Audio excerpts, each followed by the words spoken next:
Right breaking news చూస్తున్నాం. పల్నాడు జిల్లాలో దారుణం చోటు చేసుకుంది. ఆస్తి వివాదాల నేపథ్యంలో కూడా సొంత సోదరులిద్దరిని కూడా సోదరి హతమార్చింది. అయితే ఆలస్యంగా బయటకు వచ్చిన ఈ ఘటన మొత్తం పల్నాడు జిల్లాని కూడా హడలెత్తిస్తుంది. సొంత ఇద్దరి సోదరుల్ని కూడా హతమార్చింది. మరి దారుణంగా కూడా వారిని చంపేసింది. అయితే దీనికి సంబంధించిన మరిన్ని డీటెయిల్స్ మా ప్రతినిధి ఫోన్ ఇన్ ద్వారా అందిస్తారు. సాయి, చెప్పండి. అయితే ఇదొక దారుణం అనే చెప్పుకోవాలి. ఎందుకంటే కూడా సొంత సోదరులు ఇద్దరిని కూడా ఆమె ఆలస్యంగా బయటకు వచ్చినా సరే ఈ విషయం ఇద్దరు సోదరుల్ని కూడా ఆమె హతమార్చింది. మరైతే ఎప్పుడు వచ్చింది ఈ ఘటన బయటకు వెలుగులోకి ఎప్పుడు వచ్చింది? దీని గురించి ఏమైనా డీటెయిల్స్ ఉన్నాయా?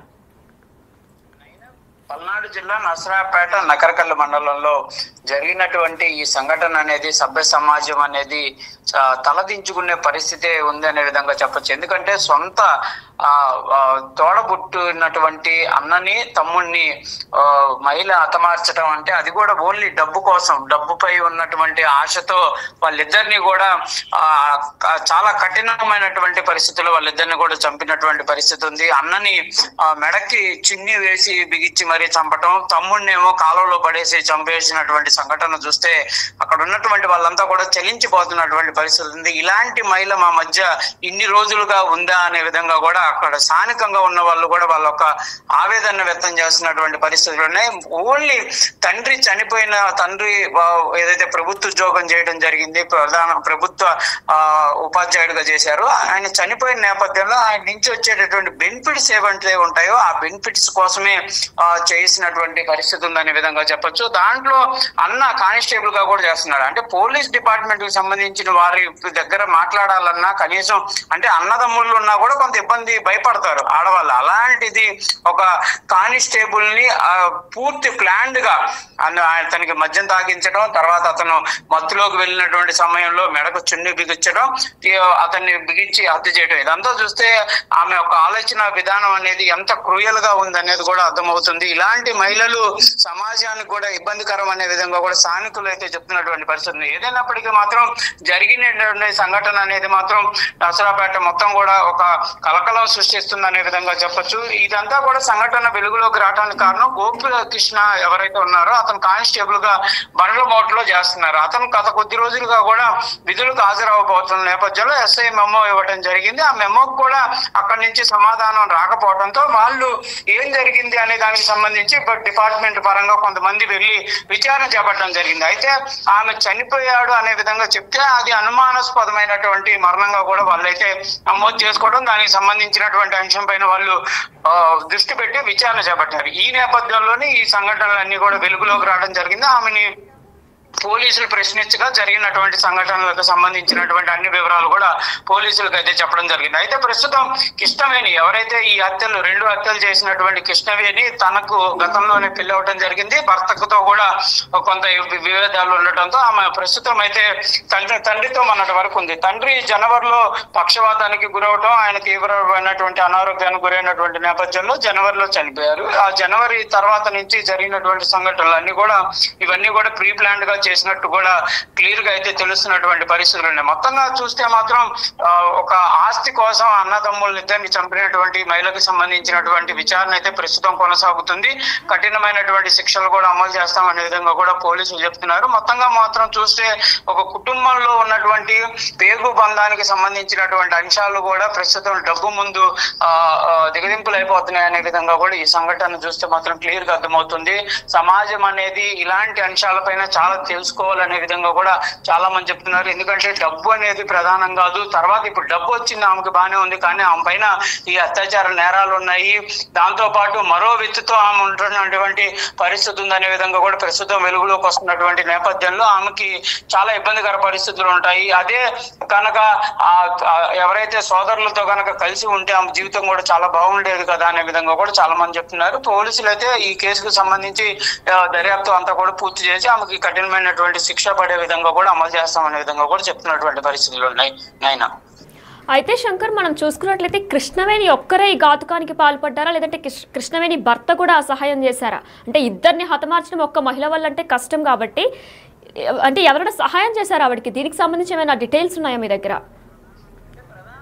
కృష్ణవేణి తన భర్తకు దూరంగా ఉండటం, మరో వ్యక్తికి దగ్గర అయినటువంటి పరిస్థితులు ఉన్నాయనే విధంగా ప్రస్తుతం విచారణలో తెలుస్తుంది. అయితే ఈ హత్యల్లో అతని పాత్ర ఉందా లేదా, ఏమే ఒంటరిగా ఇది చేసింది అనే కోణంలో కూడా పోలీసులు విచారణ చేపడుతున్నారు. అయితే అన్న ఎవరైతే గోపీకృష్ణని చంపినటువంటి సంఘటనలో మాత్రం క్లియర్ గా ఒక కృష్ణవేణి ఉన్నట్లు కూడా పోలీసులు గుర్తించారు. అంటే అతను మద్యం మత్తులోకి వెళ్ళిపోయి అతను స్పృహలో లేనటువంటి సందర్భంలో ఆ ఘాతుకానికి పాల్పడింది అనే విధంగా కూడా పోలీసులు అయితే గుర్తించడం జరిగింది.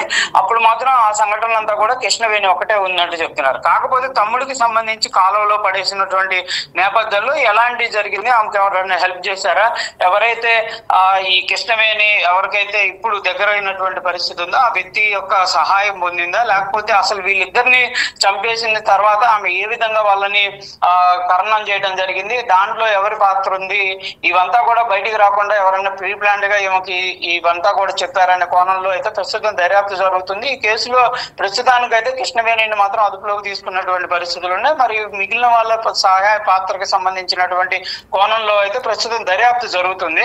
అతని పాత్ర ఏంటి, ఉందా లేదా అనే కోణాన్ని బట్టి అతను కూడా ఈ కేసులో ఇన్వాల్వ్ చేసేటటువంటి అవకాశాలు ఉన్నట్లు చెప్తున్నారు. ప్రస్తుతానికైతే కృష్ణవేణిని విచారణ చేపడుతున్నారు. అసలు నిజంగానే డబ్బు కోసమే ఇలాంటి సంఘటన జరిగిందా, తండ్రికి సంబంధించి నిజంగానే పక్షవాతం నేపథ్యంలోనే అతను చనిపోవడం జరిగిందా, లేకపోతే అది కూడా ఏదైనా ప్లాంట్ గా జరిగినటువంటి పరిస్థితులు ఉన్నాయన్న కోణంలో కూడా ప్రస్తుతం అయితే విచారణ జరుగుతున్నటువంటి పరిస్థితులు ఉన్నాయి. నైనా రైట్ శంకర్, మనం చూసుకున్నట్లయితే ఆయన తండ్రి పక్షవాతంతో మృతి చెందారు. అయితే పౌళరాజు ఒక గవర్నమెంట్ ప్రభుత్వ ఉద్యోగి అని కూడా చెప్తున్నారు. మరి ప్రభుత్వ ఉద్యోగం కాబట్టి ఆస్తి వివాదాలతో పాటు బెనిఫిట్స్ కూడా ఎక్కువ వస్తాయి అనే అత్యాశతోనే ఈవిడ ఘాతుకానికి పాల్పడ్డారా?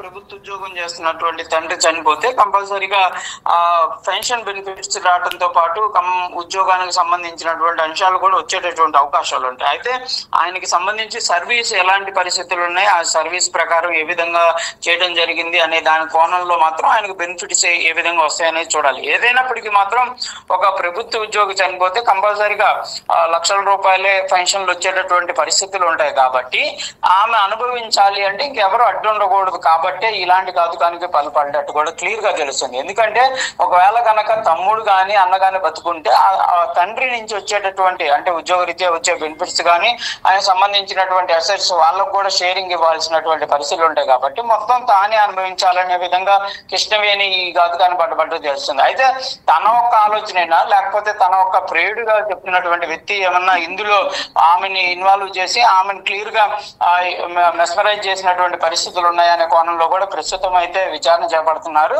ఏదైనా కూడా ఒక అంశం తండ్రికి సంబంధించిన బెనిఫిట్స్ అంశంలోనే జరిగిందనే విధంగా చెప్తున్నారు. అయితే ఇక్కడ ఇంకో అంశం ఆమె మరి ఏ విధంగా చేసిందనే దానికి సంబంధించి అన్నకు కూడా ప్రభుత్వ ఉద్యోగం, పోలీస్ కానిస్టేబుల్ అంటే అతను కూడా ప్రభుత్వ ఉద్యోగం చేసుకుంటాడు. అతను ఇబ్బంది పెట్టేటటువంటి పరిస్థితులు కూడా ఉండవు.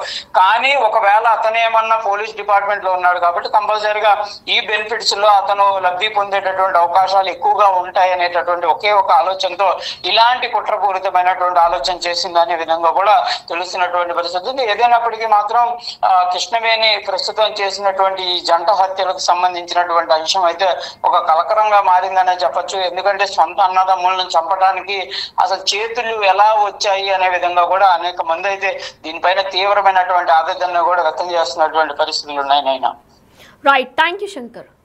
ఎస్, మనం చూసుకున్నట్లయితే కూడా ఒక బ్లడ్ రిలేషన్, ఒక రక్త సంబంధం ఉన్న సోదరి ఇద్దరు తమ్ముళ్ళు అంటే ఒక అన్నయ్యని ఒక తమ్ముడిని ముగ్గురిని కూడా హతమార్చింది. ఆలస్యంగా వెలుగు చూసిన ఈ ఘటన దారుణం అనే చెప్పుకోవాలి. ఎందుకంటే కూడా కేవలం ఆస్తి కోసం తన తండ్రి ఒక ప్రభుత్వ ఉద్యోగం చేస్తూ ఉండేవారు. అయితే పక్షవాతం కొద్ది ఆయన గత కొంతకాలం క్రిందే మృతి చెందారు. పక్షవాతం కింద మృతి చెందడంతో ఆయన ప్రభుత్వ ఉద్యోగి కాబట్టి ఆయనకు వచ్చే కొన్ని బెనిఫిట్స్తో పాటు ఆస్తి కూడా మొత్తం కూడా తనకే వస్తుంది అని ఆలోచింపజేసి మొత్తం ఈ నేపథ్యంలో అన్నయ్యని తమ్ముడిని ఇద్దరిని కూడా హతమార్చింది. అయితే ఆలస్యంగా ఈ ఘటన అయితే వెలుగులోకి వచ్చింది. అన్నయ్య ఒక ప్రభుత్వ ఉద్యోగి కావడంతో, ఒక పోలీస్ కానిస్టేబుల్ కావడంతో కూడా రోజు విధులకి రాకపోవడంతో ఏం జరుగుతుంది, ఎందుకు రాలేదని చెప్పేసి విచారణ చేయగా ఈ ఘటన అనేది బయటకు వచ్చింది. అయితే దీనిపై అసలు కృష్ణవేణి గత కొంతకాలంగా కూడా భర్తకి దూరంగా ఉంటూ వేరొక వ్యక్తితో సంబంధం పెట్టుకుంది. వారిద్దరూ కలిసే చేశారా లేదంటే తిన వెనక ఇంకెవరైనా ఉన్నారా అనేది కూడా ఇంకా